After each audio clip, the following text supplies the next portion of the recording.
Good afternoon, ladies and gentlemen, and welcome inside Pheno Field as Milford TV is happy to once again present coverage of Scarlet Hawks athletics. I am Tim Coet, getting ready to bring you this Scarlet Hawks baseball action as the Hawks get set to take on the visiting Canton Bulldogs in a Davenport Division matchup. And for the Scarlet Hawks, they are now 6 games deep into their 2016 season, and things have not gotten off to the start that the team was hoping for. A 1-5 start to the season. That one victory on the season coming all the way back on April 13th, the road game against Sharon. Since then, they have followed that up with 4 consecutive losses, going all the way back to our last coverage of this team back on April 15th. A loss in the home opener against Foxborough. That was followed up by a pair of losses to King Philip, both by a final score of 7-3 and also a 3-1 loss to Mansfield mixed in there. So 5 losses in their first 6 games on the season. So about a third of the way through this regular season schedule, and Milford is looking to get things going here this afternoon, taking on Canton, really looking for that spark to get this season back on track. And they are facing a Bulldogs team that has also had a little bit of an uneven start to this 2016 season. They've been a very good team at home, 2 wins in 2 games at home this season, a 12-0 victory over Foxborough and a 5-3 win over Fairhaven. But when they've been on the road, it has been a different story. They are 0-3 away from their home ballpark, with losses at King Philip by a final of 8-1, a loss on the road at Oliver Ames 4-0, and a loss on the road at North Attleboro 5-1. So again, just a very stark contrast for Canton between playing at home and playing on the road. So Milford hopes that that will play into their favor today, as of course this game is getting played in these friendly confines of Pheno Field. So can Milford get this season going in the right direction? We will find out next. Again, it is the Milford Scarlet Hawks taking on the Canton Bulldogs. We will have the starting lineups and the game's first pitch coming up next here on Milford TV. Right back inside Pheno Field, Milford taking the field as they are getting set to take on Canton here this afternoon in a later afternoon matchup, getting to the hour of 4:15 in the afternoon, but these two sides getting set to go, so we will bring you the starting lineups for the two teams, starting with the visiting Bulldogs. Leading it off is the power-hitting shortstop Kevin Powers. Batting second is the starting pitcher for Canton, Griffin Jerrier. Batting third and playing second base is Joe Pescia, with the catcher Joe Byers in the cleanup spot. Jim Jenkins bats fifth and plays third base, with Mike McMahon, the center fielder, batting sixth. Matthew Casamento, the left fielder, bats seventh, with the designated hitter Austin Maffey batting eighth, and batting ninth, playing right field, is Daniel Hartnett. And for the Scarlet Hawks, their lineup looks like this. Leading it off once again is the center fielder Chris Speroni, with left fielder Alex Cody batting second. Aiden Wild plays shortstop and bats third, with Blake Hill, the right fielder, batting cleanup. Nick Johnson in the number 5 hole. He is today's catcher, with Brian Ireland, the starting pitcher, batting sixth. Anthony Arcudi plays second base and bats seventh, with Alex Masick batting eighth and playing first base. And in the ninth spot, playing third base today, is Zach Tamani. And again, your pitching matchup, Brian Ireland getting loose out there on the pitcher's mound for Milford. He will be opposed by Griffin Jerrier. The head coach for the Canton Bulldogs is J.P. Scott. And of course, Coach Pellegrini giving a watchful eye to his team from beyond the third base dugout, looking to see a more consistent effort really all the way around out of his team. You look at these final scores through the early games of the season. A lot of runs allowed, not a lot of runs scored. That high watermark in terms of runs scored this season, that 7-run output against Sharon. Since then, 3 runs has been the most that this Milford offense has been able to muster in a single game. They've done it 3 times out of their last 4 games, with that 1 run scored in the 3-1 loss to Mansfield mixed in there as well. So this is an offense that we are used to seeing put up decent numbers, really regardless of the composition of the lineup. But this year's Scarlet Hawks team looking to get it going at the plate. And in the one opportunity we've had a chance to see the Scarlet Hawks in action this season, again back in that home opener against Foxborough, a lot of chances in that game for Milford, but they just could not come through with that big hit to drive runners in that had gotten on base. So Milford will see if they can make it a different story here today, but we are set to go as the leadoff batter for Canton, Kevin Powers, steps into the box. Brian Ireland ready to get this one started. His first pitch in is driven out to left center field. Ranging over is Chris Speroni. He will take charge, stepping in front of Alex Cody to make the catch. Aggressive for Chris Speroni, moving all the way basically into straightaway left field to make the catch in front of the freshman Alex Cody. So 1 pitch and 1 out, and that is a dangerous bat for Kevin Powers. A good first out in the inning. And that brings up Griffin Jerrier, the starting pitcher for the Bulldogs. He takes a look at a pitch a little bit inside for ball 1. 2 batters deep into the game, no runners aboard, 1 out for the Bulldogs. As the righty Brian Ireland deals in a pitch. This is laced down the left field line, but that's going to be a foul ball. And we talk about that bat of Kevin Powers, the leadoff hitter. If you had a chance to check out our coverage of these two teams matching up back in the 2015 season, you will have seen Kevin Powers hit not 1 but 2 home runs out of the park here at Pheno. A very rare occurrence, but Powers finding a way to get it done twice in the same game, showing extreme power to left field.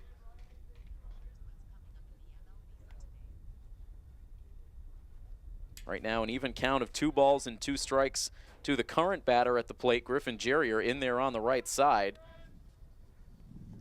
Ireland back into his windup. Here's the pitch.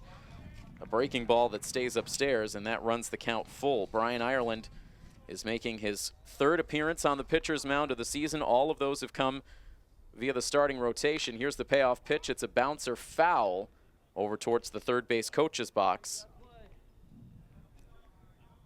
Ireland comes in with an 0-2 record, but a manageable 3.82 ERA. He's allowed 10 runs on the season, only 6 of them earned in 11 innings pitched. Here's another 3-2 offering, and that is too far inside, and Jerrier works a 1-out walk, the first Bulldogs base runner of the game. That's the 3rd walk overall on the season for Ireland. He's allowed 9 hits, now 3 walks to go along with 4 strikeouts. He has hit 3 batters already on the season, so command something for Ireland to continue to work on. Deals in the first pitch too high to the number 3 batter in the Bulldogs lineup, Joe Pescia.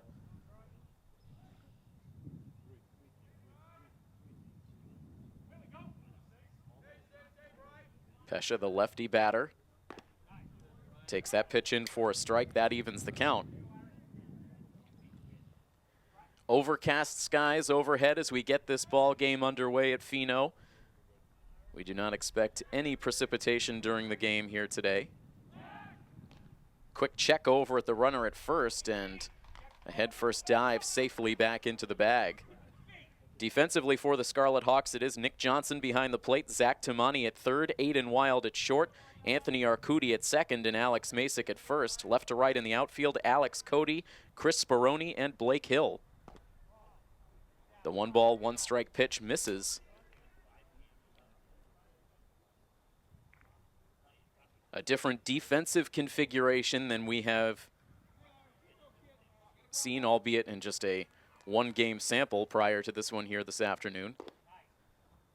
There's a called strike, a late strike call from the home plate umpire. Could hear Coach Pellegrini willing that strike call from the dugout. Evens it up at 2. Ireland sets. Now another check over at first, and quick reaction to get back to the bag safely for Jerrier. 2 balls, 2 strikes, 1 down.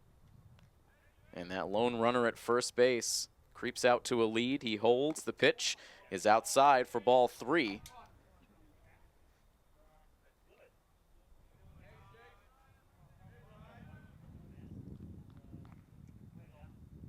And again, Ireland looks into his battery mate, Nick Johnson, for the sign.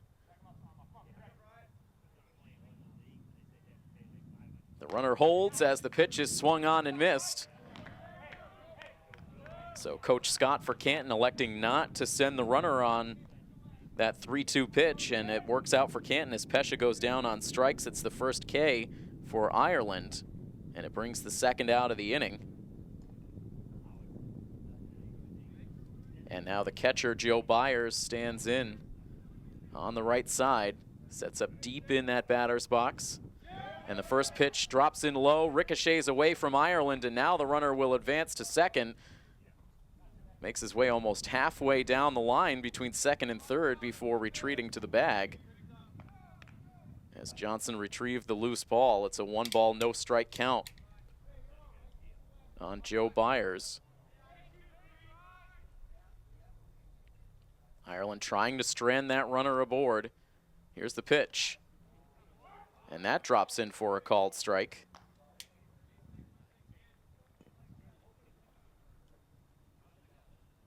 Two-man umpiring crew as usual for this high school baseball matchup. Here's the 1-1. That's a close one. This time Ireland doesn't get the call and goes to a 2-ball, 1-strike count in the top of the first inning.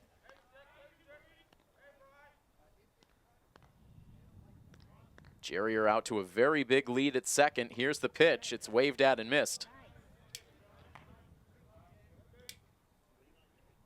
2 balls, 2 strikes, and 2 outs.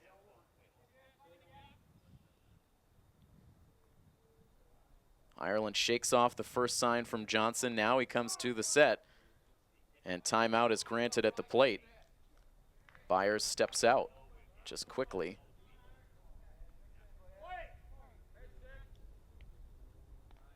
Coach Pellegrini shifting his outfield alignment before this 2-2 pitch. Here it comes, and it's on the ground. It's through the right side for a base hit. Rounding third base and coming to the plate as that ball gets underneath the glove of Blake Hill. The run will score easily. As hustling on to third base now is Byers. He will get there without a throw, and Canton is able to take a 1-0 lead.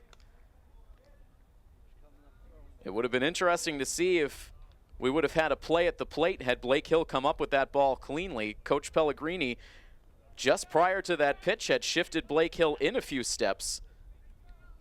It put him in good position to field that ball quickly, but he allowed it to get under his glove, so that will go as an RBI single for Joe Byers, and the error allows Byers to move all the way up to third base.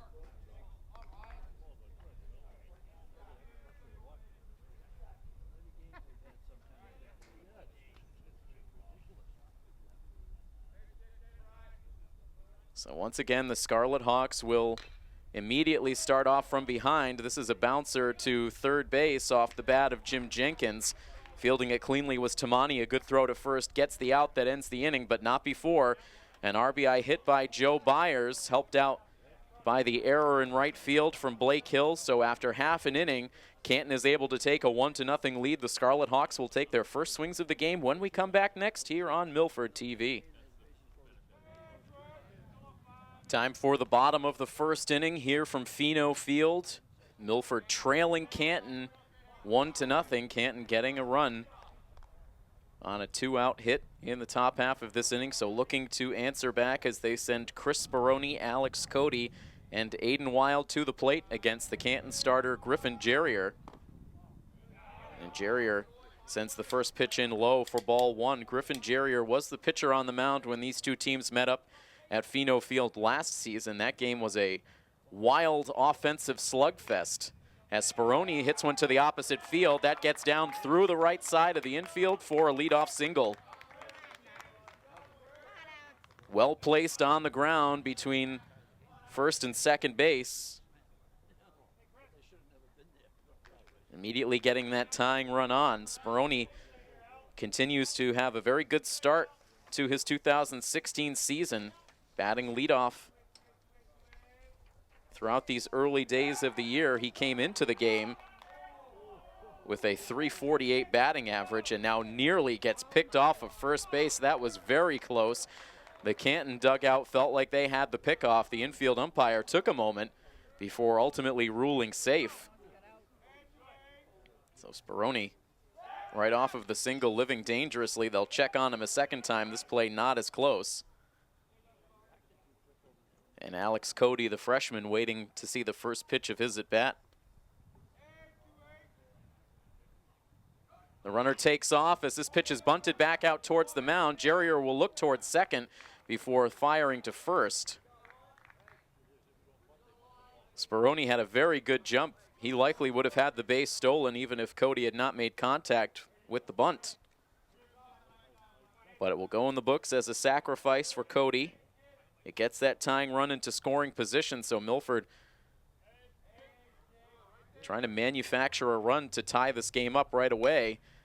At least get a man in scoring position for their two big bats coming up now. First, it's Aiden Wild, who sends the first pitch he sees long and foul down the right field line.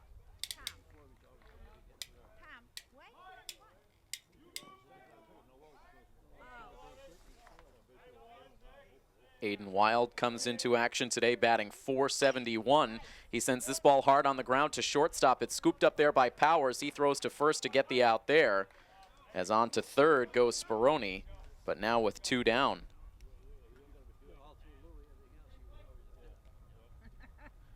Six to 3 on the ground out, and now that leaves the inning up to Blake Hill. And so this is the kind of situation that Milford needs to come through on. If they want to start their climb back to 500, they need to get some hits with runners in scoring position. They've had plenty of runners on, but it's just been coming through with these key hits in these sorts of situations. Speroni at third base, 2 out, and the first pitch to Hill is tapped foul. No balls and 1 strike on Hill.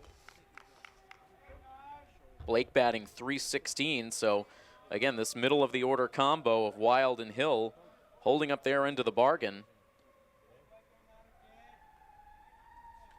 Each with 3 runs batted in. Hill now sprays a pitch to the backstop, and he is quickly down in the count. No balls and 2 strikes, so Jerry are looking to end this first inning with the Canton lead intact. Here's the 0-2. It's up high.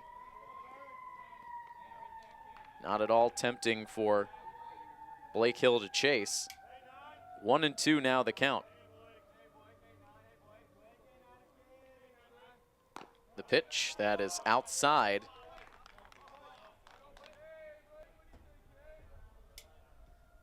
Back to even now at a 2-ball, 2-strike count. The next offering even further outside. And so far, Jerrier hasn't been able to put away Hill, and now the count has run full. 2 outs in the inning. Speroni out to a short lead at third. Here's the pitch, and it is sent once again foul to the backstop.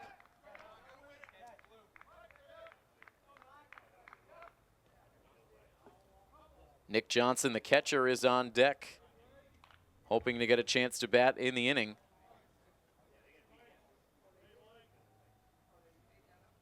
Jerrier sets. Here's another 3-2 pitch. It's driven out to right field, but positioned well out there was Daniel Hartnett. He is able to make the catch. And that is the final out of the first inning. Milford strands a runner at third base. We've now played 1 full inning from Fino, and it is Canton 1 and Milford 0 here on coverage of Scarlet Hawks Athletics on Milford TV. Batters 6, 7, and 8 due up for the Bulldogs in the top half of the second inning.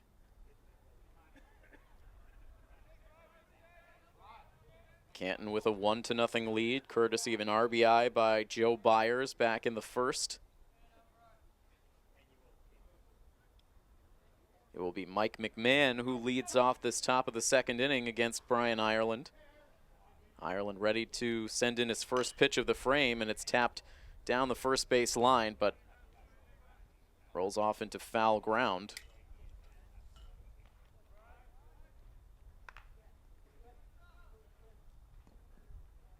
This is Milford's 3rd home game of the season, their 7th game overall on the year.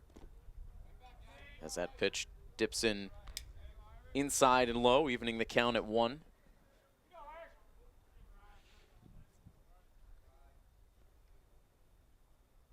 The next pitch is hit hard right back to the feet of Ireland. He's able to glove it and throw to Masick at first to get the leadoff man. 1-3 on that ground out. These two teams split the season series back in 2015. Each team claimed a victory in the other's ballpark.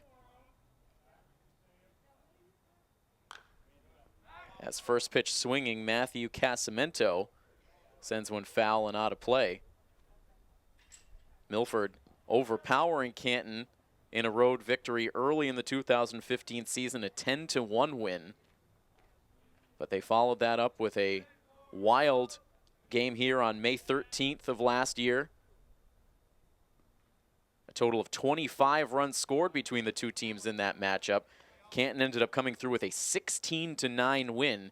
And again, that was powered by 2 home runs hit out of Pheno Field by Kevin Powers. As that pitch is dropped in for a called strike 3, Casamento looked confused by Brian Ireland in that at bat. He takes with him the second Canton strikeout. And a good start to this inning for Ireland. He's been able to retire the first 2 batters and delivers the first pitch outside of the strike zone to the designated hitter, Austin Maffey.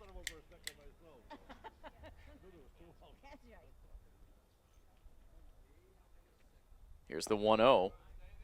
Right in the bottom of the strike zone, evening the count at 1.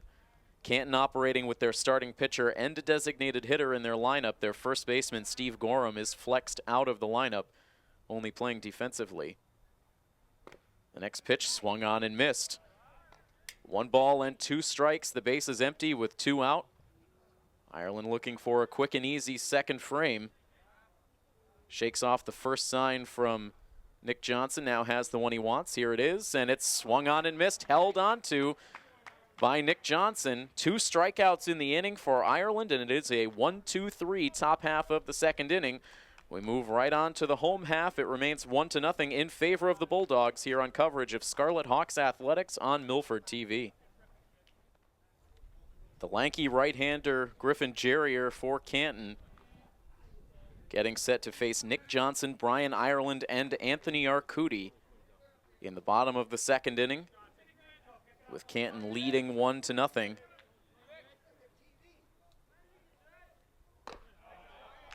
And Nick Johnson looks at the first pitch up around the eye level for ball 1.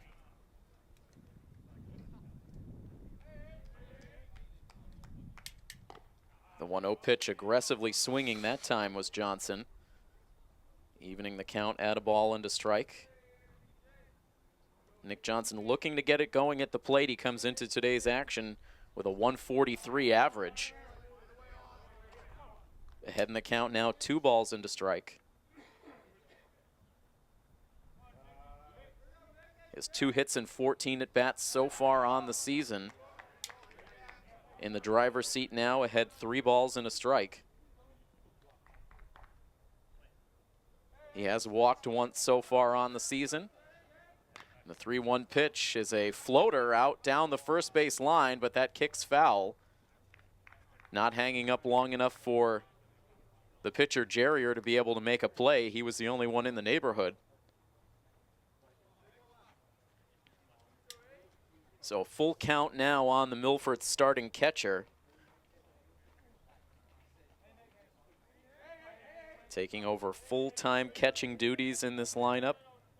Trying to get comfortable with the pitching staff as well. Here's the 3-2 pitch. It is outside for ball 4. Johnson able to hold up on the swing, and he works the leadoff walk. So for the second inning, Milford will get their leadoff man aboard. They stranded Chris Speroni at third base last inning.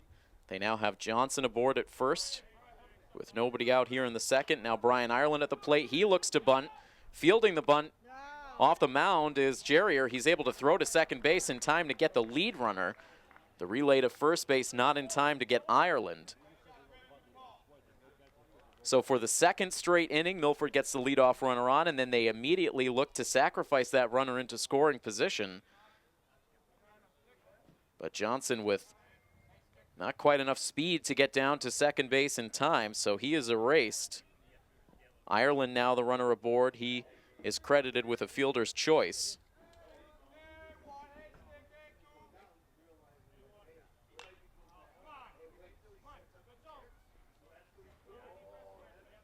Now Anthony Arcudi sending the first pitch foul for strike 1.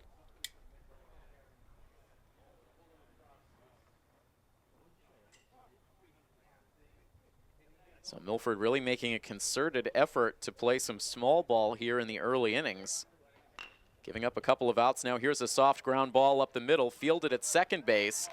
They'll make the throw there. Did they apply the tag on the runner on the way by? It appears that they did. And so that will be a 4-3 inning-ending double play. No argument from the Milford coaching staff, so the second baseman, Joe Pescia, just able to swipe a tag on Brian Ireland on the way past. So 4-3, the inning-ending double play. And that wraps up inning number 2. The score remains 1-0 in favor of Canton here on Milford TV. Still a 1-0 ball game now into the top half of the third. Brian Ireland coming off of a nice 1-2-3 second inning, starting off against the number 9 hitter in the Bulldogs lineup, Daniel Hartnett. And Hartnett looks at a called strike 1. And now a swing and a miss.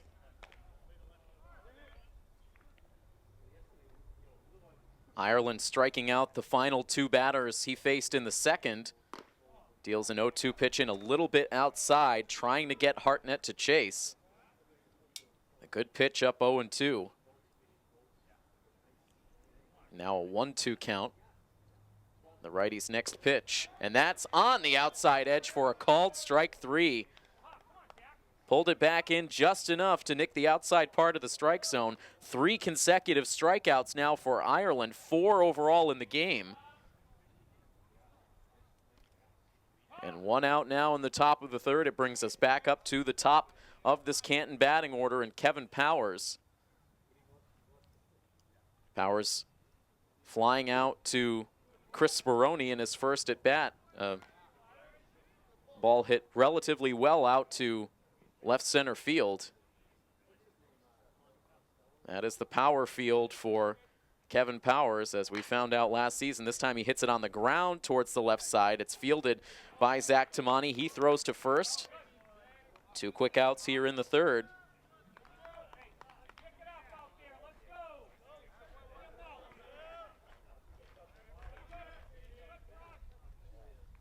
Coach Pellegrini wanting to see a little bit more energy out of his players out there on the field. Right now getting a good performance out of his starting pitcher, who has settled into a very nice groove after allowing that run in the first inning. Pours in a first pitch strike to his counterpart Griffin Jerrier, who worked a walk and came around to score that run back in the first. A swing and a miss as Jerrier chased an inside pitch. No balls, 2 strikes, 2 outs in the inning. Ireland looking for a second straight 1-2-3 frame. And there's a wave and a miss on a pitch in the dirt. Johnson lobs the throw down to first base to complete the out. 2 more Ks in the inning for Brian Ireland, who is already up to 5 strikeouts through the first 3 innings. Settling into this outing very nicely. We head right on to the bottom half of the third inning. Milford in need of some runs, down 1-0 here on coverage of Milford High School baseball on Milford TV. This game got off to a bit of a late start, kicking off at right around 4:15 in the afternoon, but these two sides trying to make up that time with some quick innings here in the early going. We've already reached the bottom half of the third. A 1-run lead for Canton, as Milford will send Alex Masick, Zach Tamani, and Chris Speroni to the plate here in the home half of the third. Masick first pitch swinging, hits it deep in the hole to shortstop. Waiting for it is Powers. He throws high to first base, and Masick will reach safely. Kevin Powers elected to stay deep out there at shortstop, waiting for that ball to roll out to him rather than charge, and then tried to make up the time by sending a hard throw over to first, but he airmailed it a bit, forced Steve Gorham to leap to grab it, and that allows Masick to reach safely at first, so reaching on the throwing error. And now they immediately send Masick scampering back to first.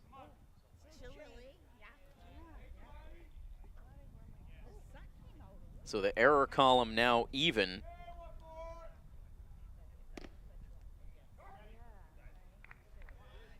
As Zach Tamani takes a strike, batting out of the number 9 hole. We saw Tamani out in left field in the home opener against Foxborough, now getting the start at third base.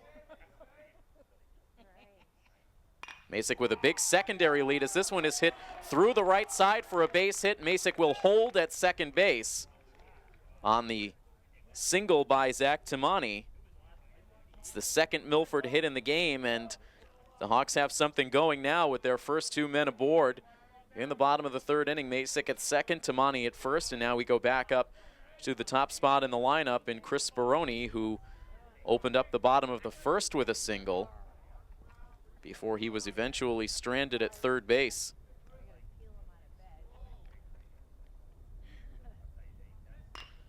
He swings at the first pitch, looping it out to shallow right field. It's down for a hit. Tamani had to hold up. Now he gets in safely to third, or to second, I should say. The throw comes into third, and Masick is in there safely. That was tricky for the runners. They had to hang up about midway down the line at their respective bases, as it looked like initially Hartnett was going to be able to come in and make the catch.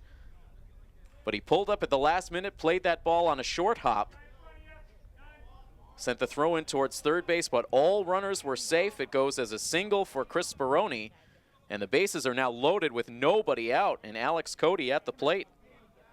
The tying run ever so close at third as Cody looks at a called strike one. And you wonder if the Hawks have started to get a read on Jerrier now as they've gone one time through the lineup. We saw both Tamani and Speroni swing at the first pitch, delivering hits out toward right field.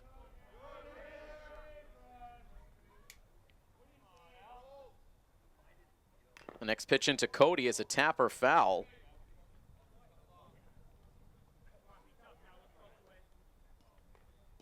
And Cody now down in the count, 1 ball and 2 strikes.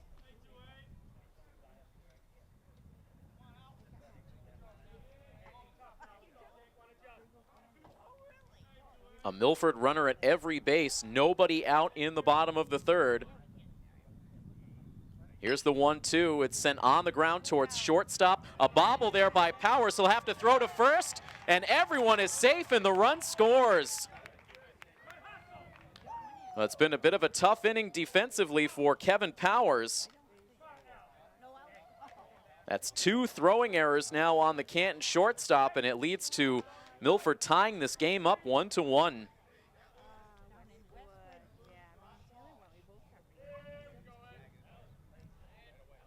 That time it was a bobble that forced Powers to rush the throw across the diamond.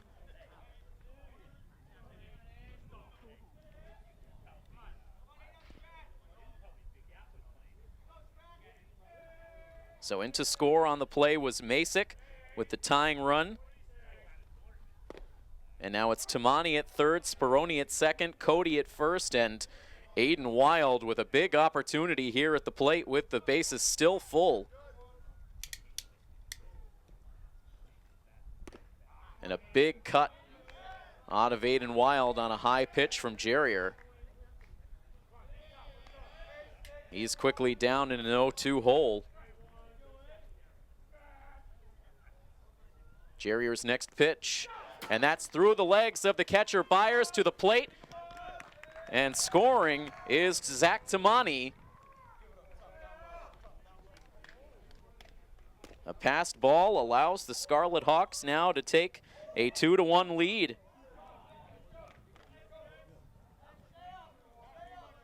And at this point, the Hawks will take runs any way they can get them. On the play, Speroni moves to third, Cody moves to second. It's now a 1-2 count on Wild. Here's the pitch. That one again eludes the glove of Byers, but not far enough for Speroni to chance it from third base. The count is now even at 2. And that pitch is a little bit up and away. And from 0-2 to 3-2 for the batter, Aiden Wild. Here's the payoff pitch, and this is lined out to right center field. That is down for a hit. Speroni comes in to score. They will wave Alex Cody to the plate. The throw is cut off on the infield. It is a 2-run single for Aiden Wild, and Milford now takes a 4-1 lead.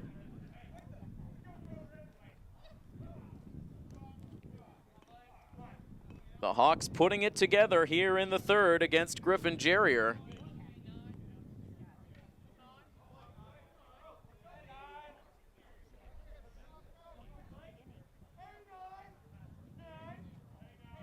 Speroni and Cody both to the plate. Now Aiden Wild is the lone base runner at first, and Jerrier will immediately toss one in his direction. As Blake Hill climbs in on the left side. Takes a look at the first pitch outside for ball one. Coach Pellegrini getting plenty of energy out of his bench right now as they have enjoyed seeing a 4-run rally so far in this third inning. There are still no outs in this inning. We've seen a couple of errors pave the way.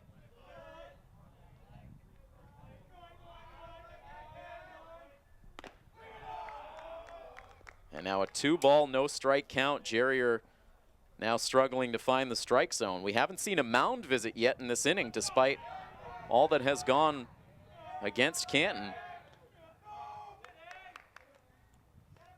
Coach J.P. Scott hoping that his senior is able to snap out of it and limit the damage.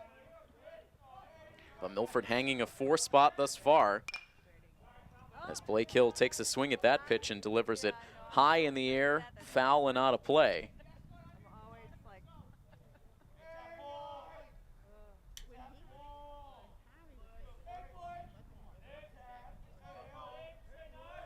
Two balls and a strike now is the count.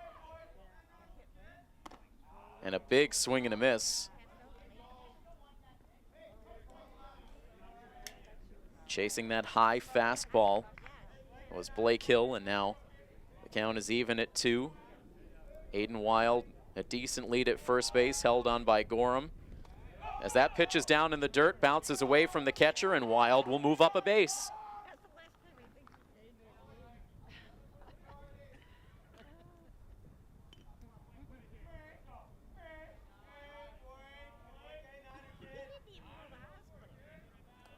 So we've seen a couple of pitches in this inning that Byers had the opportunity to keep in front of him, but just could not do it.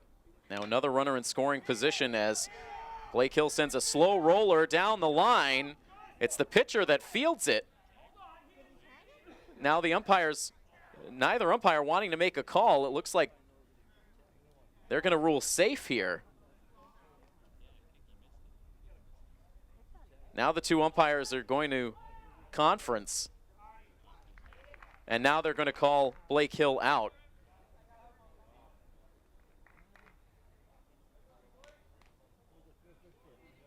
So it looked like it was a communication issue over there, as Steve Gorham, the first baseman, didn't know whether to stay put at first base to field a throw or to field the ball. He did stay at first base, so that left the pitcher Jerrier to make the play. He ended up trying to swipe a desperation tag on Blake Hill, who was hustling down the line. It was hard to tell from our position up here if he ever made contact with Hill. And neither umpire was sure. Neither one was confident to make the call. They initially ruled safe, then got together and ruled out. I'm not sure how they had any more information after the fact to change the call, but they ultimately rule it as a 1 unassisted out against Blake Hill for the first out of the inning. Aiden Wild is now at third base, as that was just the first out of the inning. Now trying to bunt. There was a squeeze play on, and now Aiden Wild is caught in a rundown between third and the plate. He trips up, and now he is tagged out. So trying to put a squeeze play on with Nick Johnson. He missed the bunt, and that left Aiden Wild hanging out to dry down the third base line. So now all of a sudden, there are 2 outs and the bases are empty.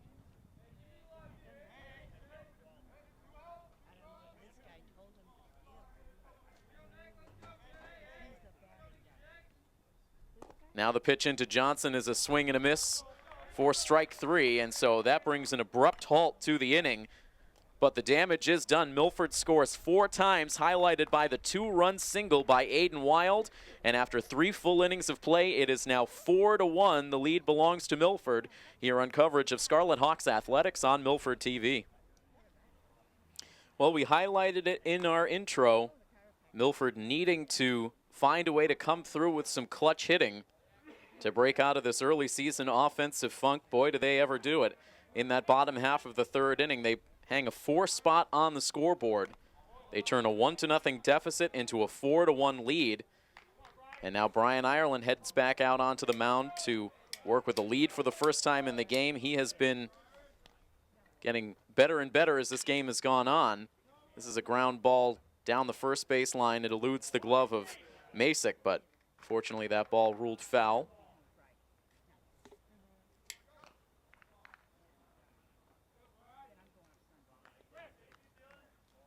Joe Pescia, the number 3 hitter in the Bulldogs lineup, leading off this top half of the fourth. Here's the 1-1 pitch. A little too far inside. And the count goes to 2-1.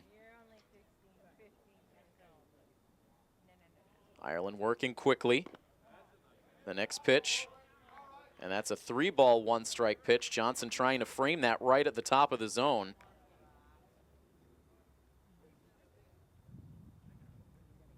Here's the 3-1 offering. That's a breaking ball that floats too high, so it's a leadoff walk here for Joe Pescia in the inning. That breaks up a string of 7 consecutive batters set down by Brian Ireland. He was able to retire the side in order in both the second and the third, but gives up a leadoff walk here after a lengthy wait in the dugout. And there's a first pitch strike tossed into Joe Byers. He angrily steps out of the batter's box, not liking the strike call. Byers the hitter with nobody out and a runner at first. As that pitch sails too far inside, has Byers spinning out of the way. And the count evens.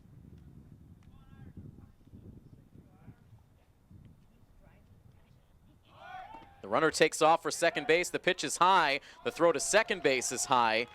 Anthony Arcudi keeping it from going to the outfield, but no chance to try to apply a tag. It's a steal of second base for Joe Pescia.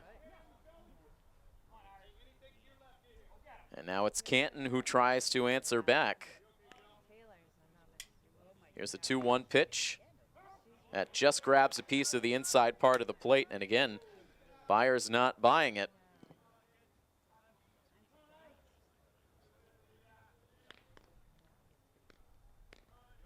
Ireland sets. Here's the next pitch. A bouncer to first, fielded by Alex Masick. He will tap the first base bag to get the out there. On to third goes Pescia. 3 unassisted on the out. But a runner at third base for Canton now with 1 down as they try to chip away at this 3-run Milford lead. The batter now is Jim Jenkins, who grounded out to conclude the first inning. Starts off ahead in the count, 1-0.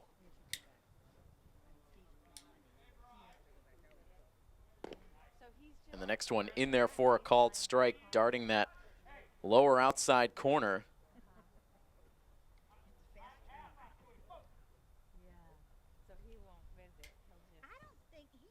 Ireland trying to get on the same page now with Nick Johnson. This ball is hit on the ground to shortstop. Should get the run in. It's bobbled, and the runner at first base will be safe.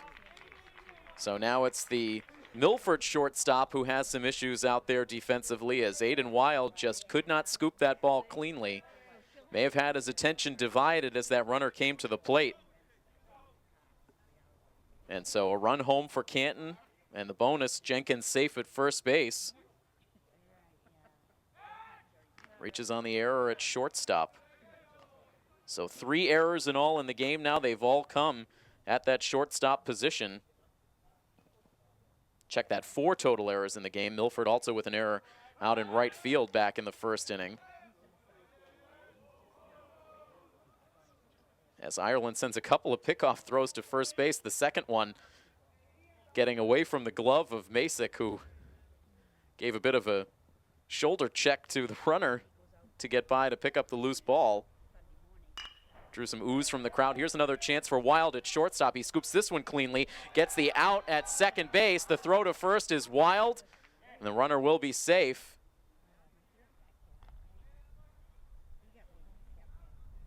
That runner bearing down at second base forced Arcudi to rush the throw.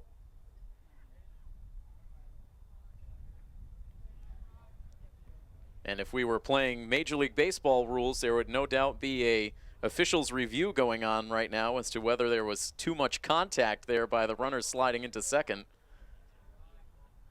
Not the case here at the high school level. Instead, the runner's safe at first base now with 2 outs in the inning, so it goes as a fielder's choice. No error charged on the play as the runner did not advance on that wild throw to first. Jenkins erased at second base on that force play.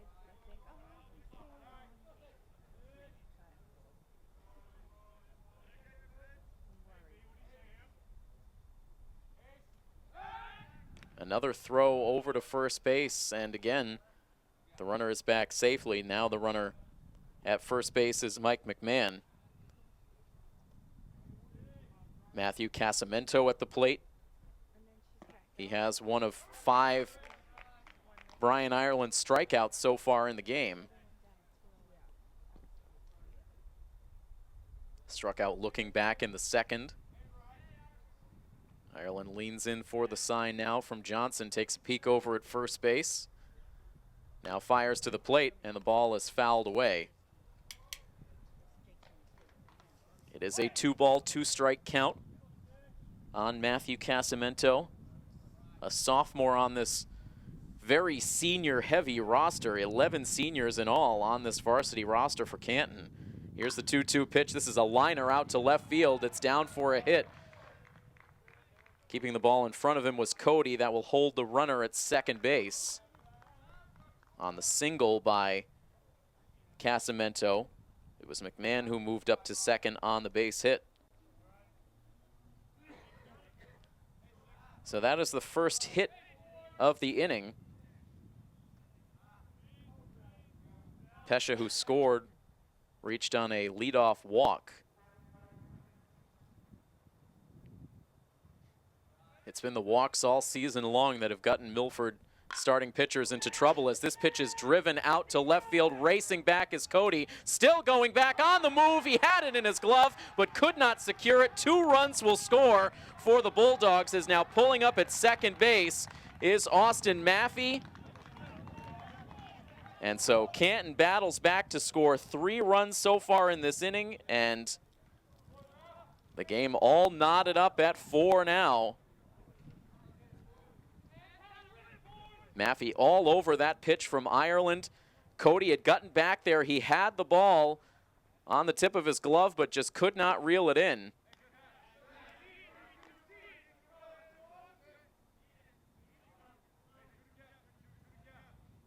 So big 2 runs batted in with 2 outs in the inning, as McMahon and Casamento both come in to score. Off on contact with 2 outs in the inning. Ireland trying to regain his bearings as Hartnett sends this pitch out to shallow left center field. It's Aiden Wild who ranges out to make the catch for the out that ends the inning, but Milford immediately gives the lead back. They had a 4-1 lead heading into the top half of this 4th inning, but 3 runs scored by Canton, and we are now all tied up. Milford 4 and Canton 4 here on Milford TV.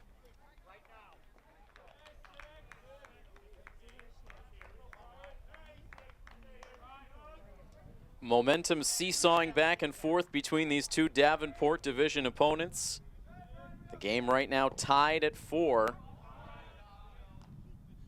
Milford scoring 4 times in the bottom half of the 3rd inning to take a 4-1 lead. Canton answers back with 3 runs in the top of the 4th to tie the game up. And now it is Brian Ireland who will lead things off in this bottom of the 4th inning. Milford's starting pitcher. Ireland opening up that top half of the 4th inning with a walk of Joe Pesha. Set a bad tone for the inning.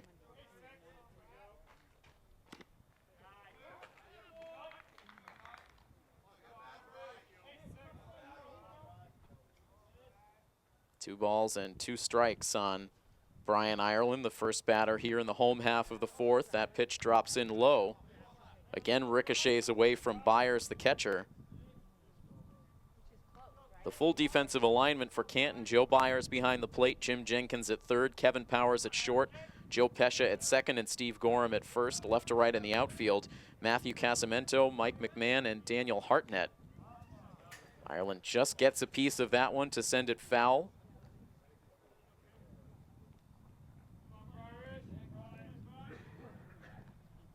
Stays a 2-ball, 2-strike count. Ireland in tight on that left side batter's box, but a swing and a miss, and he will go down on strikes. That's the second K now for Griffin Jerrier.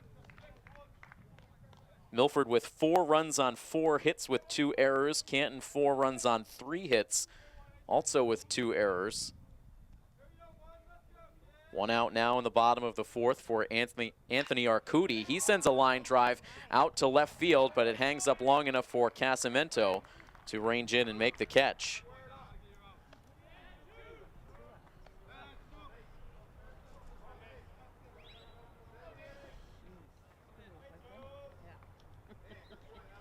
Quickly 2 gone in the Milford fourth, and that leaves it up to Alex Masick. Masick reached on an error at shortstop to open up last inning. Touched off what turned out to be a 4-run rally.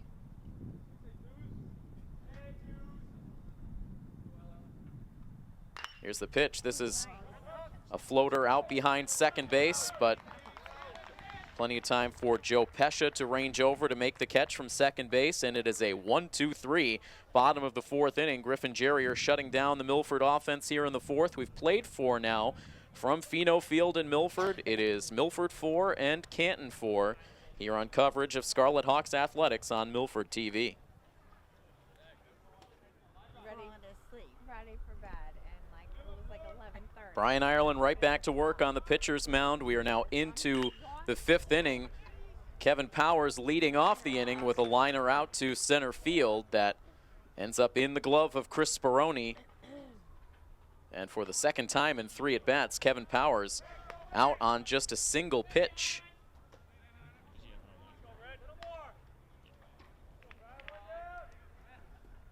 So a quick out, a better start to this inning for Ireland.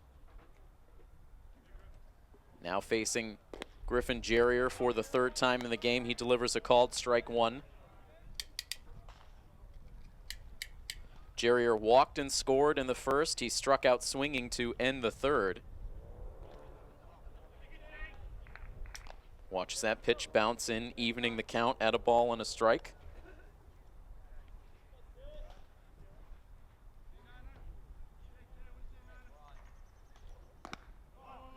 And that ball misses as well. 2 balls and a strike now the count. Right now the Bulldogs in 2nd place in the Davenport Division standings with a 2-3 overall record. Milford currently in 4th place position with their 1-5 start. Ireland falling behind in the count, and now will issue a 1-out walk to Jerrier. It's the 2nd time Jerrier has walked against Ireland in the game.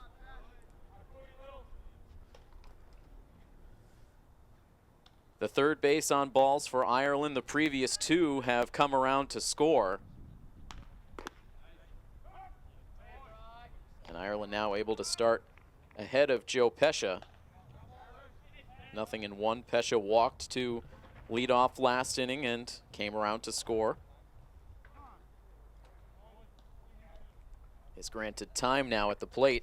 It is the Stoughton Black Knights who currently lead the Davenport division. They are also the only team with a record that is over 500. Quick check over at first, and the runner is back safely. Stoughton at 3-2 overall on the season. Canton at 2-3. Foxborough comes in 3rd place at 2-4. Then it's Milford at 1-5. Oliver Ames at 1-6, and Sharon yet to record a victory on the season. They are 0-6. As that ball is framed very nicely at the plate by Nick Johnson. So the division's still up for grabs. No one running away with it.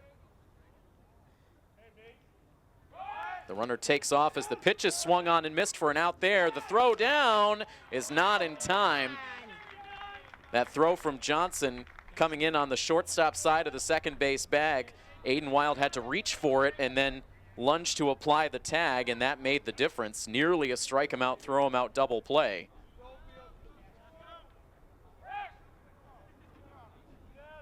So Pesha out on the strikeout.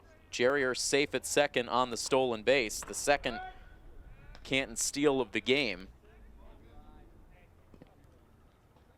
And now here is Joe Byers, who singled to drive in Canton's run in the first inning. What was it, Wednesday? I was on vacation. I didn't know. I think it was Wednesday. A long look in for Ireland, now has the sign. Delivers the pitch in too tight. 2-0 the count on the Canton cleanup hitter. 1 for 2 overall at the plate with that single in the first. He also grounded out to first base. Sprays a pitch foul here for strike one. Over in the Kelly Rex division of the Hockomock League, King Philip is off to a very good start on the season. Milford knows it well. They lost to KP twice last week. King Philip 5-0 overall on the season, as Brian Ireland issues ball 3 to Byers. After King Philip, it's Taunton in second place, North Attleboro in third, Franklin in fourth place. All of those teams on the plus side of 500. Then it is Attleboro at 3 and 4 in fifth place, and Mansfield 3 and 3 overall, currently in last place position. As that pitch misses for ball 4, Byers hesitated. It was a close pitch, but it's the second walk of the inning. And Brian Ireland now up to 4 walks in the game. It did look like Nate Irwin was on his way over to the bullpen area for the Scarlet Hawks when this inning began, getting loose if needed in this inning.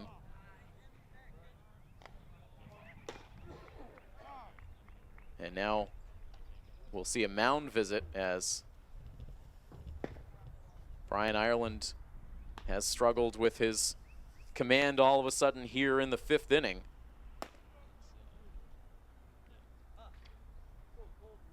Irwin ramping things up over in the warm-up area, continuing to get loose. Tyler Renaud, check that, the pitcher warming up.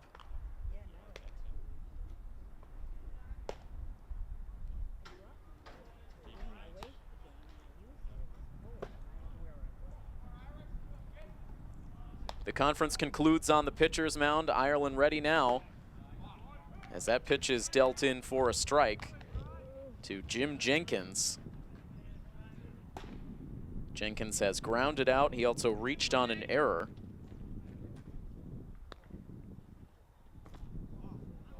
The next pitch low.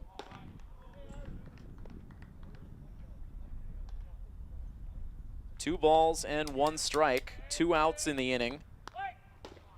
Runners at first and second base.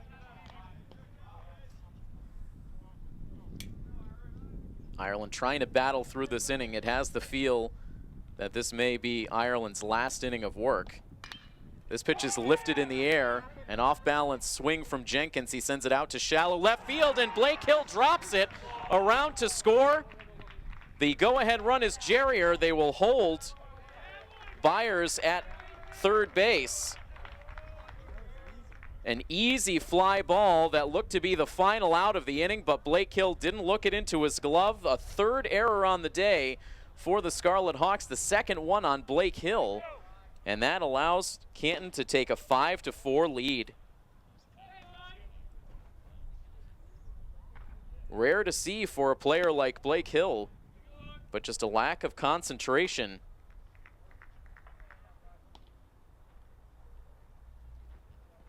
Milford a chance to escape this inning with Those two runners stranded on the bases, as now this pitch is hit slowly to shortstop. It's going to be a tough throw from Aiden Wild. It's low into first base. Masick can't pick it. And meanwhile, moving from first to third is Jenkins. Byers comes in to score.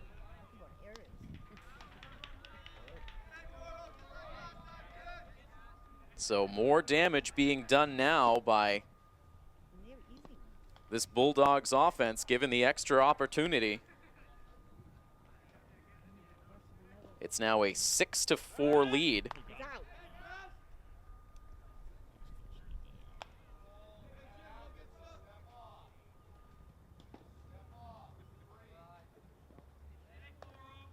So Jim Jenkins is now the lead runner at third base. McMahon safe on that errant throw. He takes off for second. Nick Johnson will just hold on to the ball. He allows that runner to move up uncontested.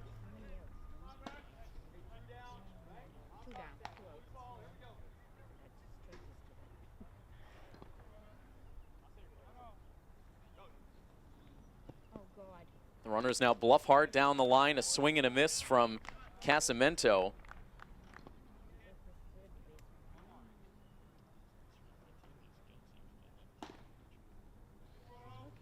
Not a pretty inning as it has turned out for the Scarlet Hawks. A swing and a miss from Casamento, now 2 strikes.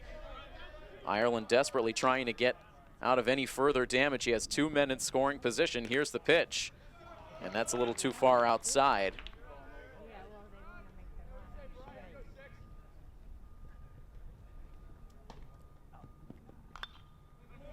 Pitch popped up out of play up over the press box. Have to check in after the game with the official scoring to find out how they ruled that ground ball put into play by Mike McMahon. He really would have beat out the throw from Aiden Wild even if it had been on line to Alex Masick. Hard to give an error on the play, as this pitch is delivered down the left field line, but well foul.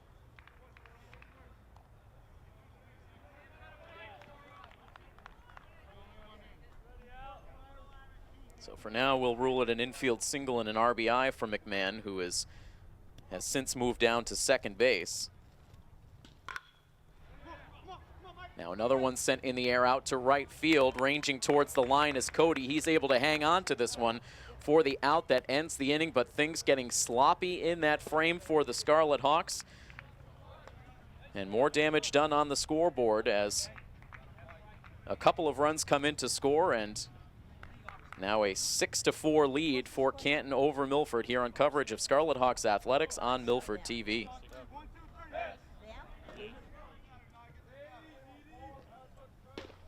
Milford now trails by 2. The score 6-4 with Canton out in front, as the Scarlet Hawks will send batters 9, 1, and 2 to the plate in the bottom of the 5th inning. Zach Tamani to start it. The starting pitcher for the Bulldogs still out there, Griffin Jerrier. Through 4 innings of work, he's allowed 4 runs on 4 hits. He's walked 1 and struck out 2. Delivers a called strike to the junior Zach Tamani in on the right side. Here's the pitch. And just getting a piece of that one, it bounced in and out of the mitt of Joe Byers and ended up towards the backstop. 2 balls and 2 strikes now the count. And this one is a line drive to the opposite field, down for a hit. Gathering it in his heart net out in right field. And Zach Tamani out of the number 9 spot now is 2 for 2.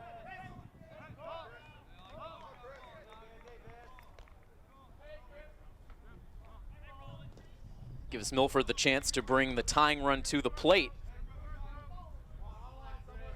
Chris Speroni now due up. He is also working on a 2 for 2 day.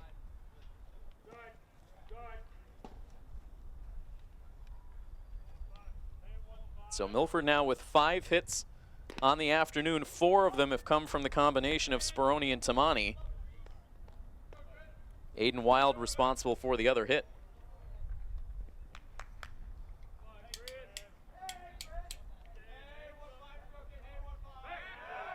First a check on Tamani over at first base. He is back safely. Bit of a cool afternoon here in Milford under heavy cloud cover. Here's the pitch. That's in for a called strike. A late strike call. Milford dugout area voicing their disagreement. And now another check on Tamani. Being held close by Steve Gorham over at first base. Again, flexed out of the lineup. Gorham only playing defensively in this one.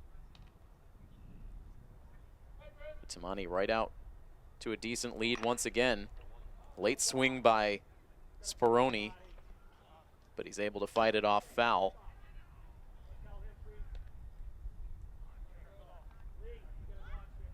Most of the fans here at Pheno Field gathered down that right field line. A couple also scattered around the bleachers here behind the plate. As Jerrier continues to try to keep Tamani close to the bag at first. The pace of this game slowing down through the middle innings. In the midst of the bottom of the 5th. Here's the pitch now. It's a bouncer right back to the pitcher. Jerrier, a quick throw to second base out there. The relay to first is there in time. 1-4-3. Canton is able to turn the double play despite good speed all the way around on the bases. Got started thanks to a very quick and accurate throw to second base from Jerrier. So it started out promising for Milford here in the 5th, but now Alex Cody bats with 2 outs and the bases empty.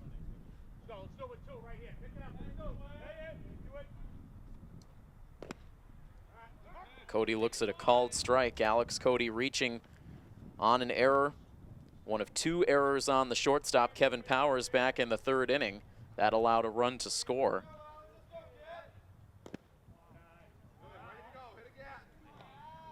Milford really had Canton on the ropes in that bottom of the 3rd inning, scoring 4 times before they had even made an out in the inning.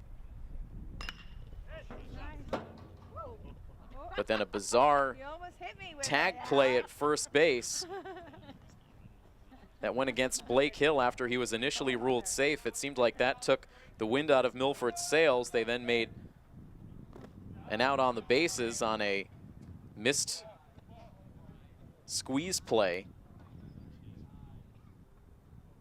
and then quickly struck out to end the inning. They have not scored since, as Cody will send a pitch out to the gap in left center field. Casamento closing on that ball quickly. That will hold Alex Cody to a 2-out single.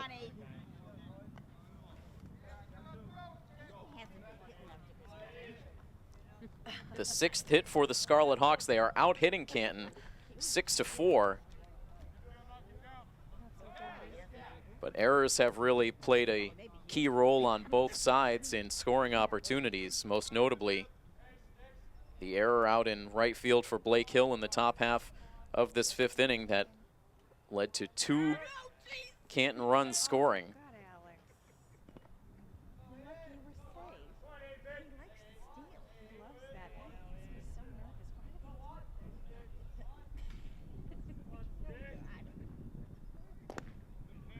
Aiden Wild looks at a called strike. Wild is 1 for 2. We mentioned it earlier. Aiden Wild coming into action today with a .471 batting average, which is certainly high for most high school players, but when you're a player like Aiden Wild, who batted over .440 for the season back in 2015, That average looking a little low, but obviously still Aiden Wild, tremendous production once again here in his sophomore campaign. The sophomore captain on the Scarlet Hawks team. He bats with 2 outs in the inning, and Alex Cody at first base. Here's the pitch, and it's hit on the ground to shortstop. Powers fields it. The throw to first is handled by Steve Gorham, and that is the final out in the 5th inning. Milford gets a couple of runners aboard throughout this inning, but they do not score. We've now played 5 full innings in this matchup between Milford and Canton, and it is Canton who owns the 6-4 lead. We will start the top of the 6th inning when we come back next here on Milford TV.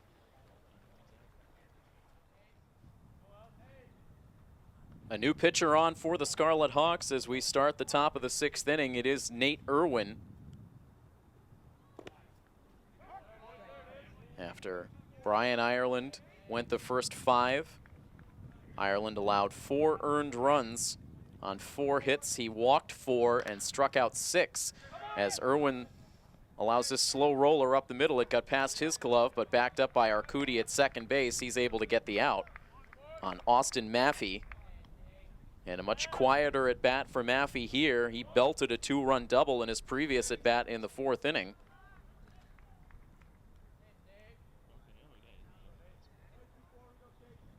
But a 4-3 ground out.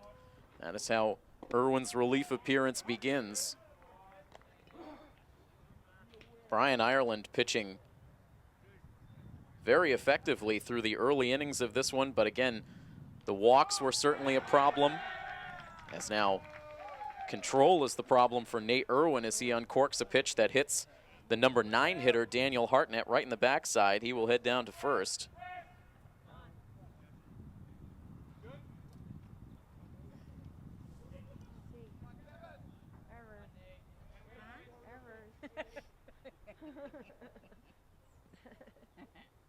That turns the lineup over. A runner at first base now for Kevin Powers, who has been quiet at the plate.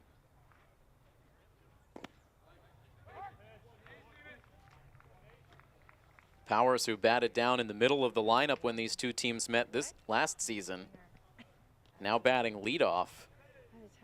He has flown out to center, grounded out to first, and lined out to center.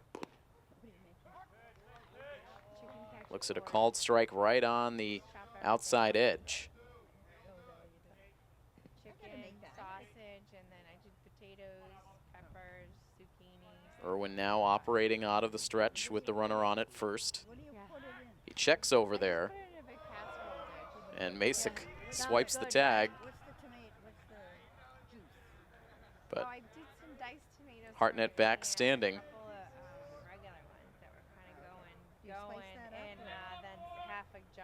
Jumps right back out to a lead. He goes. The pitch is hit up the middle. That's going to get through for a hit. Hartnett touches second base. He'll hustle right on to third. The throw is cut off by the shortstop, Aiden Wild. So they put the runner in motion, and then the ground ball up the middle allows Hartnett to just keep on chugging down to third base.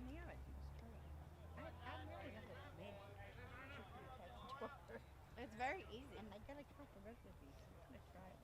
That's the 5th Canton hit now. Yeah, I always buy the blend. The first allowed by Irwin, but along with the hit by pitch, it places runners at the corners with 1 down. And Griffin Jerrier fouls the first pitch he sees away for strike 1. Jerrier has walked twice in the game. Each time he has walked, he has scored. He also has a strikeout. So officially 0 for 1. If you want to, it's fine. I'll just heat it up, but are you sure? But yeah, I mean, if we want. And now a check over at first, and just back to the bag was Powers.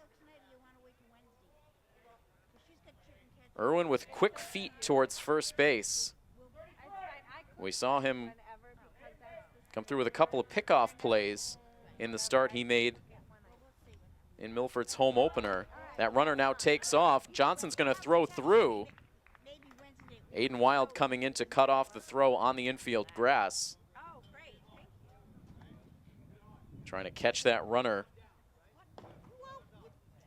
at third base, so instead it goes as a steal for Powers. He gets himself into scoring position. Now runners at second and third And only one out. As Irwin shows good late life on that pitch as it bends back towards the strike zone.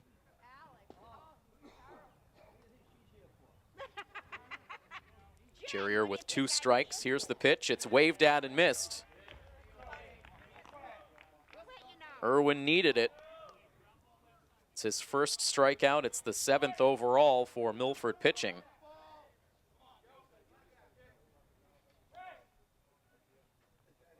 So again, Milford has the opportunity to strand these runners on if they can get the man at the plate. Irwin starts off with a called strike into Joe Pescia, the number 3 hitter. He has struck out twice. He has also walked. Here's the 0-1 pitch. Excuse me, the 1-0 pitch. That also misses. 2 balls and no strikes is the count.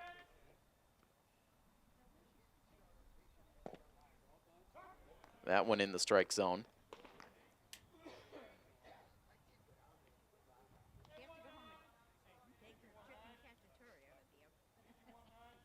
Runners leading at 2nd and 3rd for the Bulldogs. Here's the pitch. And that one just nicks the outside edge.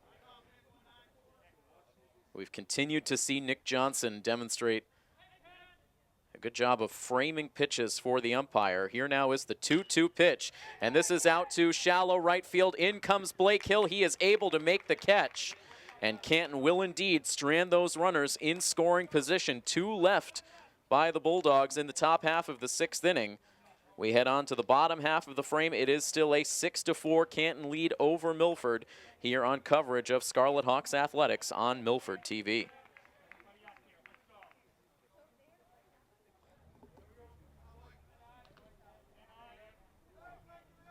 Blake Hill getting things started for the Scarlet Hawks in the bottom of the 6th inning.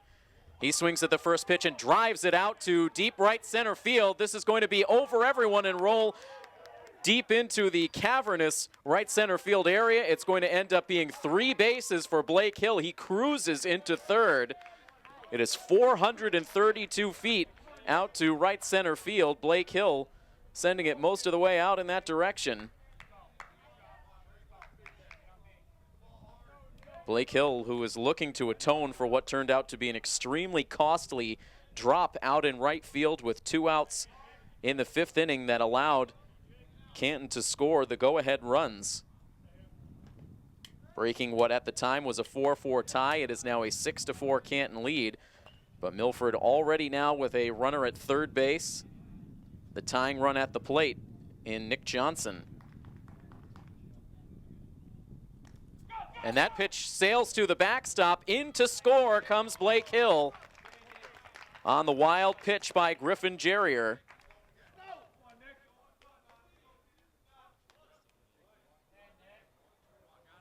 So a quick trip around the bases for Hill, and it is now a 6-5 game.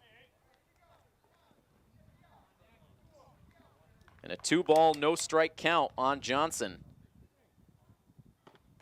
Aggressively swinging at that pitch, but he comes up empty.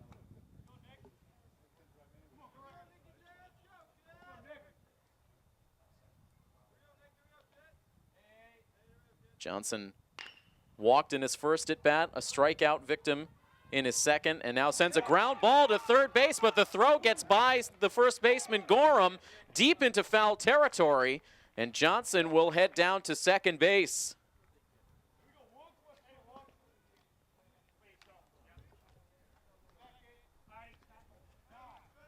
And the miscues out there in the field for these 2 teams continue to play a vital role. It looks like we'll see a pinch runner here for Johnson as Tony Mobilia comes out. The tying run now in scoring position for Milford. Coach Pellegrini looking to get a little extra speed out there. So Mobilia the runner.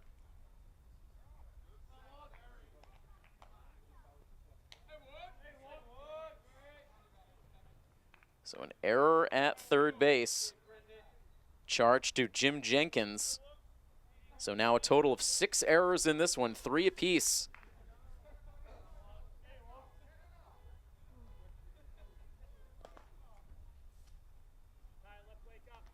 And a pinch hitter now at the plate. Brendan Cambrola batting in Brian Ireland's spot. The spot that was originally Brian Ireland. Nate Irwin coming in to pitch last inning, so we will see yet another pitcher on for Milford once we reach the 7th. For now, it's Cambrola up there who was looking to bunt that runner to third base.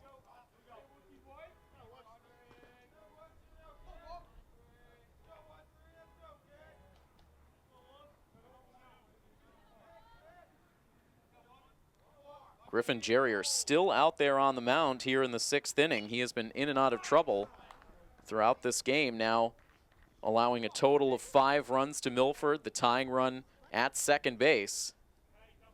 And so far, Cambrola, who has been looking to give himself up, he hasn't been able to get the bunt down.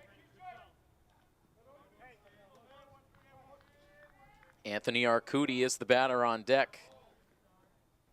The next pitch from Jerrier, and it is just fouled off.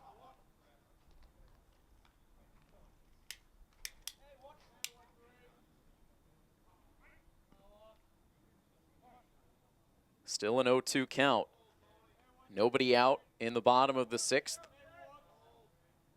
Here's the pitch. A tapper sent foul down the first base line, gathered by the first base coach.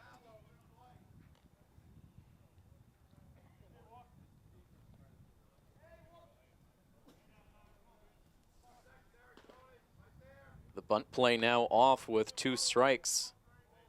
The next pitch into Cambrola, that's too high.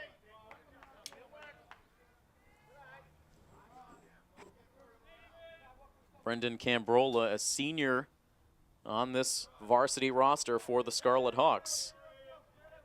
Providing depth off the bench as now Jerrier steps off.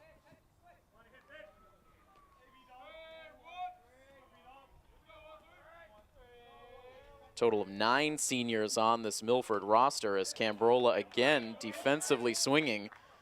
Sends one off towards the first base dugout.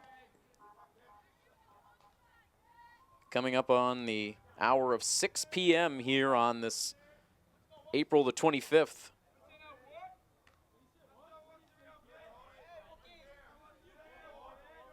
Jerrier sets. Here is his pitch. Sent down the first base line, but again foul.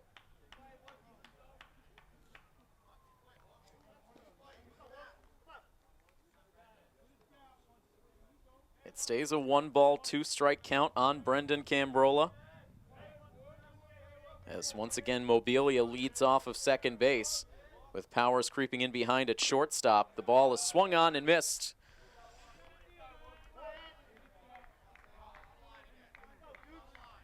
The 3rd K for Jerrier in his outing. I don't believe we have seen any pitchers loosening on the Canton side. So this is Jerrier's game. 1 down now in the bottom of the 6th. Arcudi sends one deep in the hole at short. In and out of the glove of Powers, and everyone will be safe. An infield single for Arcudi. He's safe at first base. Mobilia advances to third. So now the tying run is at third base. The go-ahead run is at first. And now Alex Masick at the plate. Coach Pellegrini moving Masick down to this number 8 spot in the lineup, no doubt to try to get some pressure off, because this is a bat that this Milford offense really needs to get going. Their junior captain.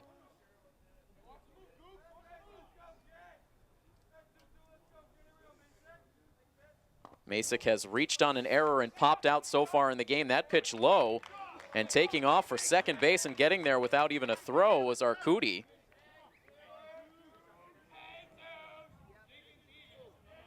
Gets himself into scoring position, takes the conventional double play off the board. As Masick jumps out in front, 2 balls and no strikes.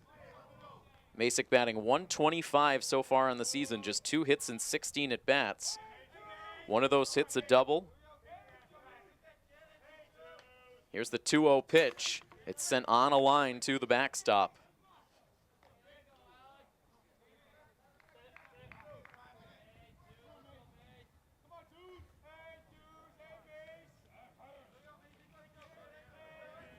Milford with a good opportunity here in the late innings. That pitch outside for ball 3.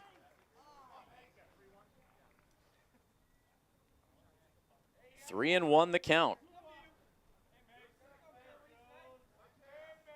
Arcudi out to a lead at second. Mobilia out to a lead at third as that pitch is ruled strike 2. Masick a smile on his face and a shrug of the shoulders. That pitch apparently just nicking the inside part of the plate. It's now a full count, and this pitch is sprayed foul by Masick, a late swing, able to foul it off. 3 balls and 2 strikes with 1 out in the bottom of the 6th inning. Milford trailing by a run. The tying end go-ahead runs in scoring position. Here's the pitch, and that is in for a called strike 3. The pitch froze Masick.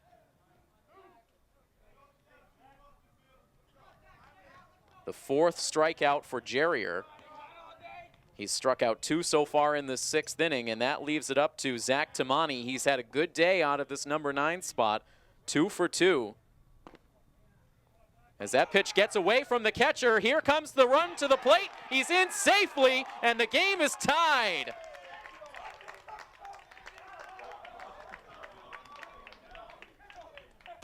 That bounced away from the catcher, Byers. It didn't drift that far.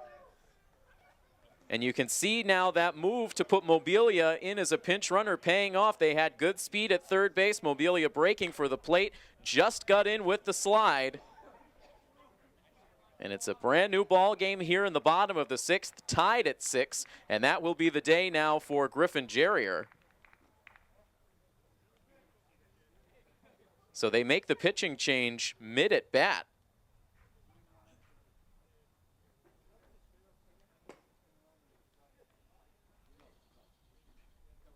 After the first pitch had bounced in to Tamani, rolled away, it allows the tying run to score, and so now we will see the pitching change. We will let you know the new pitcher on for the Bulldogs when we come back next. All tied at 6 now, midway through this bottom of the 6th inning here on Milford TV.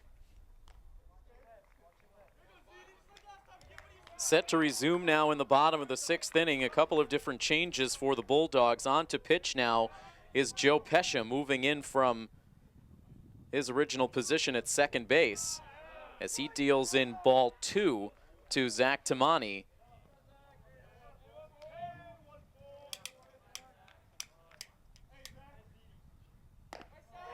And now a 3-ball no-strike count on the batter, Zach Tamani. So Pescia in from second base as the relief pitcher. Mike McMahon moves in from center field to take over at second.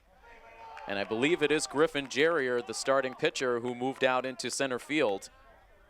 So a shift up the middle. Pescia on to pitch. McMahon now at second. Jerrier in center field. And a 4-pitch walk, meanwhile, to Zach Tamani. He is aboard at first base now with Arcudi, the lead runner, at third. This game is tied now at 6. So that go-ahead run at third now for Milford. And we go back up to the top of the order for Chris Speroni, who waves and misses for strike 1. And Zach Tamani, uncontested, will move down into scoring position at second.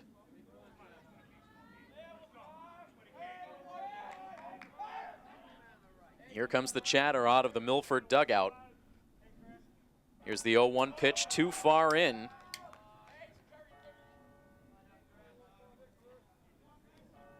As the church bells chime out, 6 p.m. here in Milford.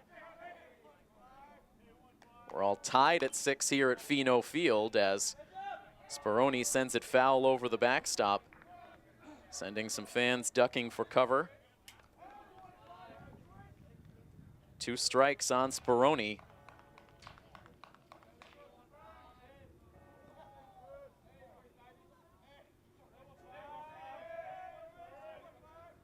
Here's the pitch. This is belted out to shortstop. A diving catch made by Kevin Powers for the final out of the inning. A scorching line drive by Chris Speroni.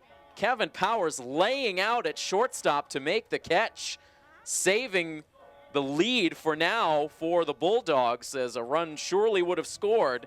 And so after we've seen a couple of miscues at shortstop for Powers on the day, makes a great play there, a run-saving play, and so we will head on to the 7th inning, tied at 6. Coverage of Scarlet Hawks Athletics here on Milford TV.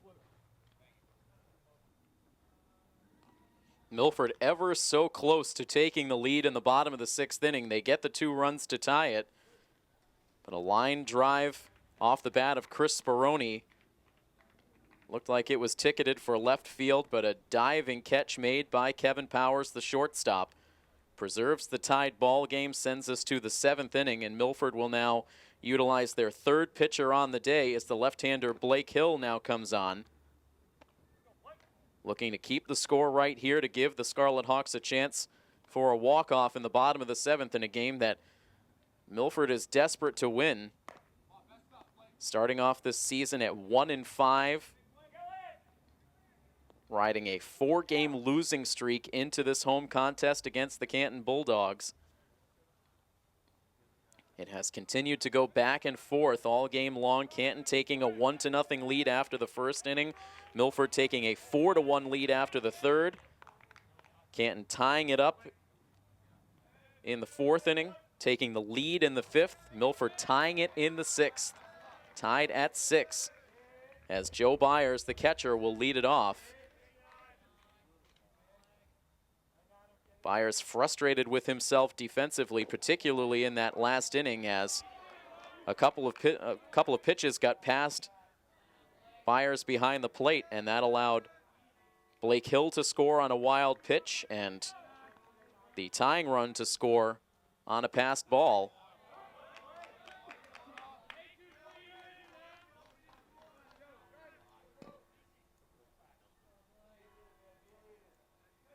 Byers down in the count, 0-2 to Blake Hill.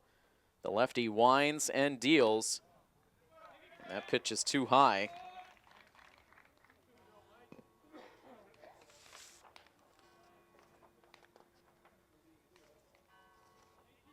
Blake Hill making his 4th appearance. His 3rd in relief as that pitch is in for a called strike 3. Byers knew it. The first out of the inning. That is now 8 strikeouts in all for Scarlet Hawks pitchers in this game. 6 from Ireland, 1 from Nate Irwin, and now the first for Blake Hill. He gets the lead batter in this 7th inning. And now deals in a called strike 1 to Jim Jenkins.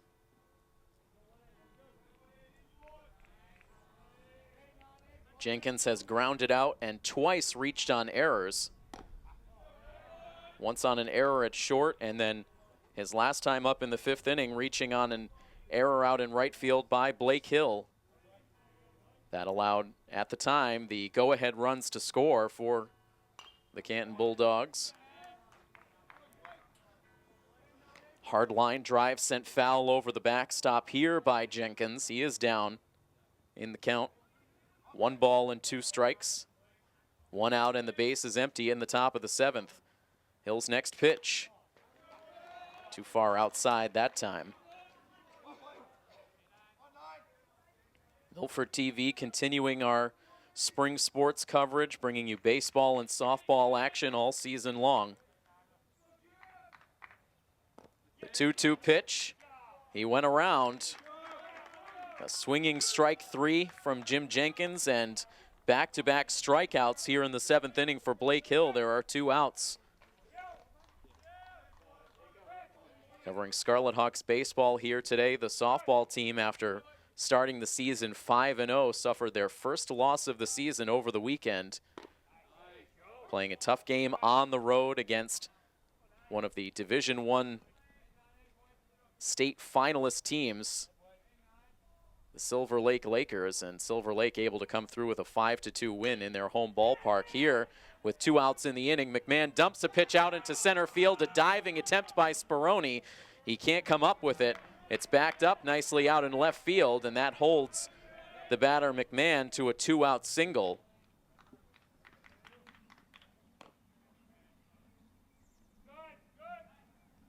That's the 6th Canton hit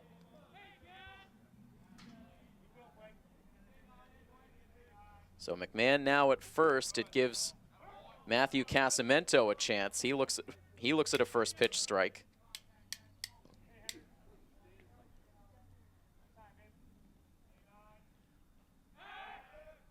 A lob toss over to first base, checking on the runner. It bounced in there. A nice play by Masick coming away from the base to keep that ball in front. Good secondary lead for McMahon. He doesn't go as the pitch almost worked as a pitch out.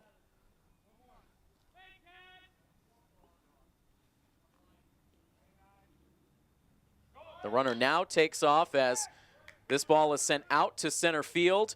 Ranging back and making the catch is Chris Speroni for the out that ends the inning. So the 2-out single proves to be harmless. We head to the bottom of the 7th inning.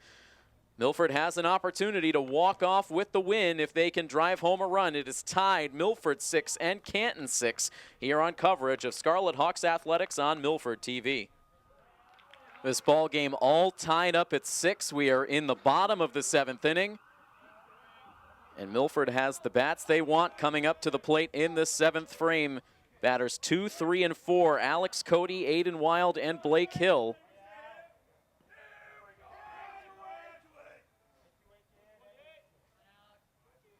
Joe Pescia back out now for his first full inning of relief. He came on to pitch the final third of an inning in the bottom of the 6th.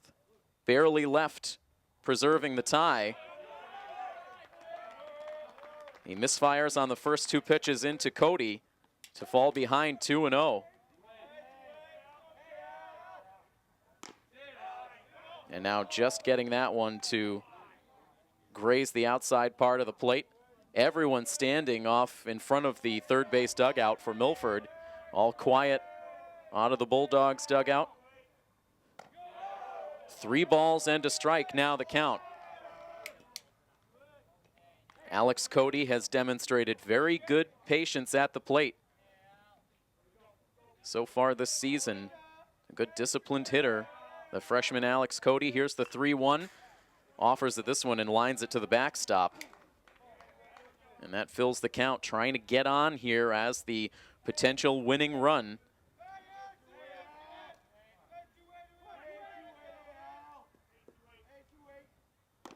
And a swing and a miss. And Pescia battles back to strike out Alex Cody to open the 7th inning.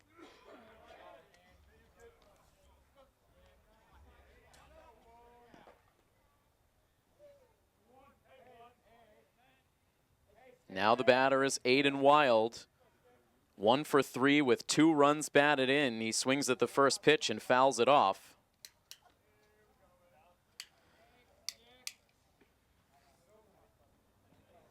Wild has twice grounded out to shortstop with the 2-run single mixed in between.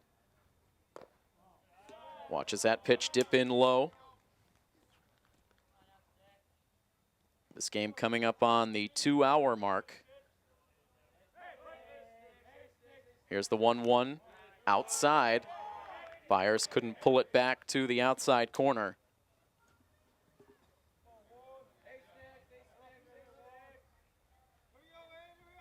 Pescia into his windup. Here is the pitch.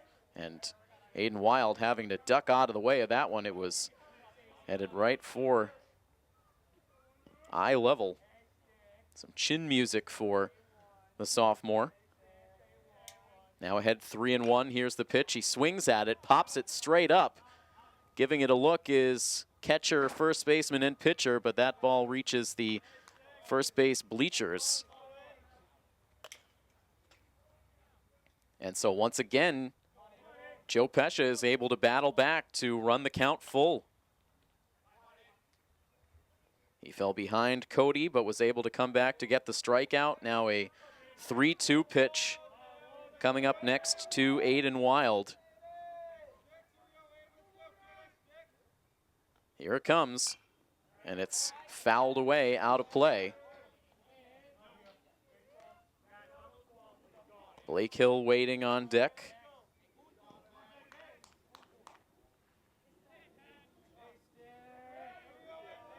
Aiden Wild ready at the plate. Pesha ready with the pitch. Here it is. It's sent in the air, out to shallow center field. Backpedaling out is the shortstop Powers. He is able to make the catch.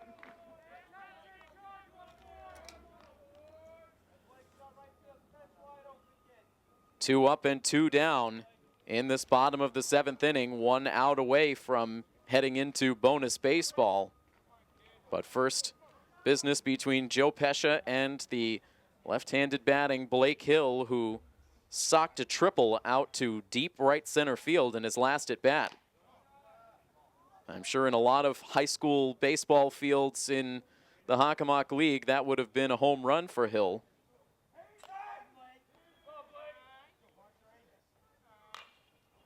He fouls this pitch straight up. Giving it a look is Byers all the way to the backstop, but that is into the bleachers and takes a bounce right into the press box.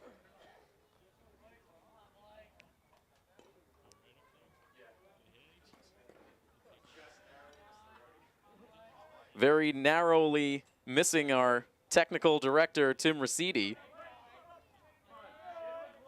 Just when you think the press box is a safe place to watch the game. The next pitch on the way to Hill. This is sent hard but foul down the right field line. This time off in the direction of our third base camera operator, Rob O'Keefe. So right now the foul ball's testing all of our setup here around Pheno Field. 2 outs and the bases empty in the bottom of the 7th inning, tied at 6. Here's the next pitch from Pesha. This is off the end of the bat, out to left field. In at first was Casamento, but that's going to get over his head and roll towards the fence. Blake Hill hustling down to second base. He will pull up there with a 2-out double. Casamento did not get a good read off the bat. He started in a few steps, then frantically raced back, but could not make up the ground. So a 2-out double for Hill. Now extra base hits in his last 2 at-bats. And so he now represents the winning run at second base. And Nick Johnson will now come to the plate.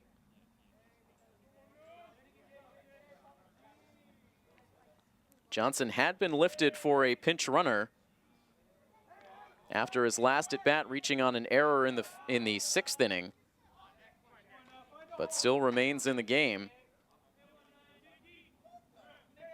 Johnson has walked, struck out, and reached on an error, trying to come through with a clutch 2-out hit to win this game for the Scarlet Hawks.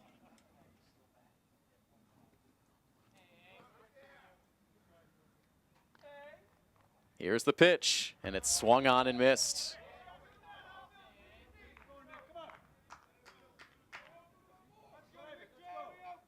One ball and 1 strike on the batter, Nick Johnson. 2 outs in the inning. The winning run in scoring position at second as this pitch hits Johnson in the shoulder.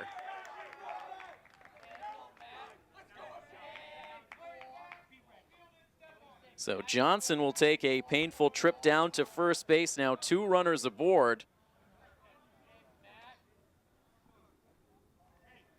And the batter now, Matt Fornashari.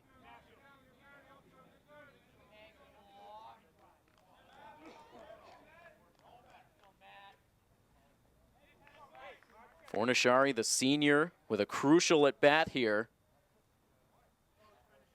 In the number 6 spot in the order, originally occupied by Brian Ireland. We saw Brendan Cambrola bat in this spot the last time through. And now Matt Fornashari.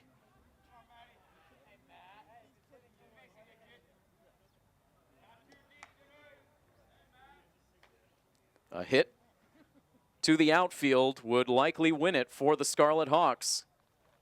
Blake Hill with decent speed at second base.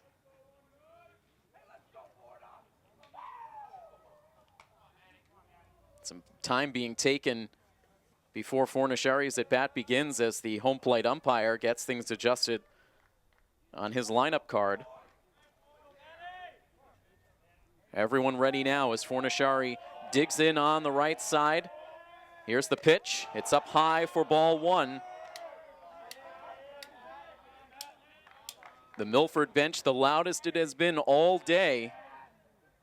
wanting to see their Scarlet Hawks teammates drive in this winning run here. Here's the 1-0 pitch, high once again. 2 balls and no strikes as Pesha has started to struggle here with 2 outs in the inning.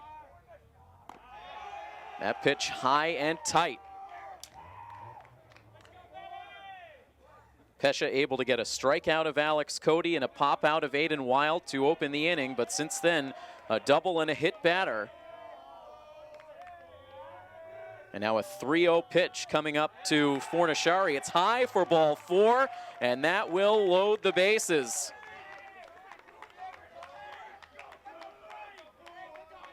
That pushes the potential winning run to third base. And certainly a key factor now, as this game can end in any number of ways, and we have seen runners score today on wild pitches and passed balls, so it would not be out of the question to see something like that happen right here. Blake Hill now at third,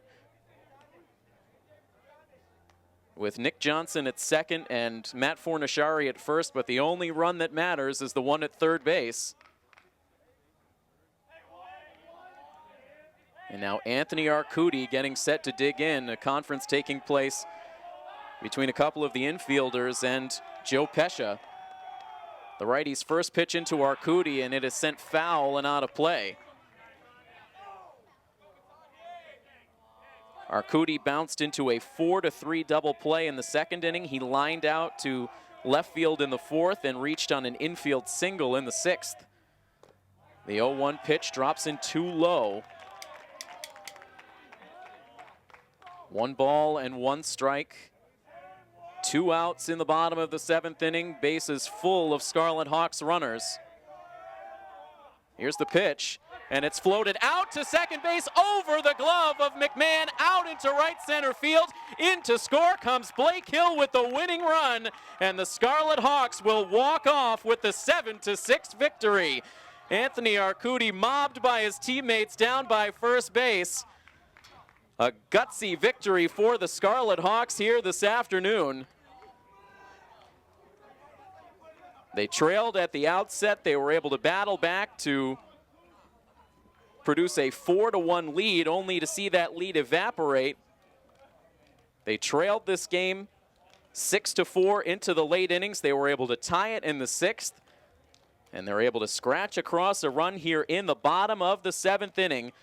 And they walk away with a 7-6 win, a big win for the Scarlet Hawks. They're second on the season. They now improve to 2-5 as they start to make that climb back towards the 500 mark. And for Canton, they remain winless on the road. Overall on the season now at 2-4. So we'll see if this is a win that Milford can start to build on moving forward this season. They needed a victory here today, and that is exactly what they got. A nice effort here in the late innings out of the Hawks. Coach Pellegrini, no doubt pleased with the effort out of his team. So a nice win here today, and they'll look to keep it rolling in their next game. But that will wrap up our coverage from Pheno Field this afternoon. A very exciting win for the Scarlet Hawks. And a big thank you to Tim Rosidi and Rob O'Keefe, our crew on hand for the game here today. And I am Tim Coet. Again, that final score one final time, Milford 7. And the Canton Bulldogs 6. This has been a presentation of Milford High School Athletics here on Milford TV. So long, everybody.